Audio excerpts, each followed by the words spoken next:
Dear viewers, every big growth story comes with its own price tag. While we often celebrate India as a young, energetic country poised for long-term growth, there is another, quieter story playing out.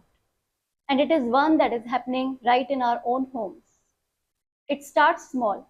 Parents living alone in another city, friends postponing marriage, couples choosing not to have kids, parents and grandparents needing more medical care but less family support around.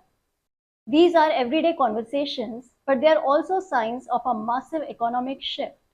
India is getting older, and the data is backing this up. As per the latest government figures released last month, both birth and death rates in India are declining. The number of elderly people is rising. As per a report from Colliers, a global investment management company specializing in real estate, by 2050, 1 in 5 Indians will be over 60 years old. Let that sink in. 20% of India will be senior citizens in just 25 years.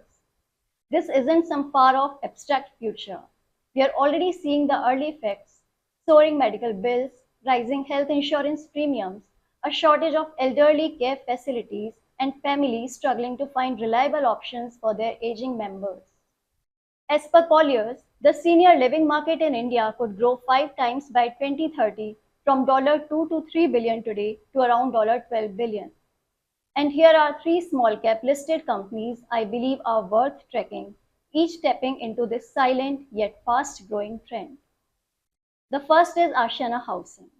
Ashana Housing Limited is one of the few real estate developers actively focusing on senior living real estate development projects. It is building homes for the elderly, spaces designed to manage independent living with a strong sense of community. Senior living makes up a third of its current project pipeline, and pre-sales in this segment have grown 20% last year. This year, it expects to grow another 25%. Consumers are not just buying these homes, they are willing to pay more for them.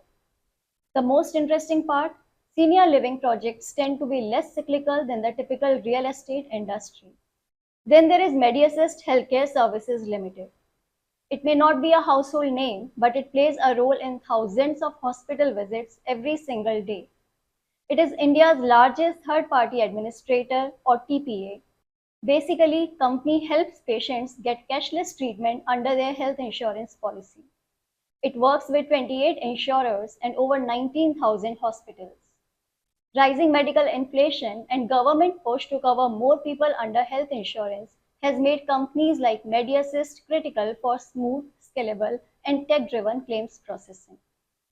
MediAssist handles over 8 million claims a year and has saved insurance companies billions through smart technology, fraud detection, and better hospital rate negotiations. It recently acquired another player, Paramount TPA, increasing its market share to over 23%. The third name is Polymedicure Limited, one of India's largest manufacturers of medical consumables like intravenous sets, catheters, and blood bags, the kind of devices that keep hospitals running.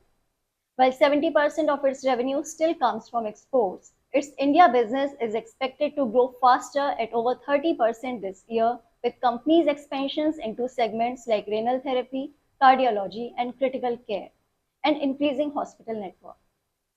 The growing healthcare infrastructure and Make in India mandates are further tailwinds for the company's business. Now, these are not buy or sell calls. These stocks, like any others, come with risks. Valuations are not covered here, and each business has its own execution challenges. But from a long-term lens, these companies are building for a long-term future that many in the market are still ignoring.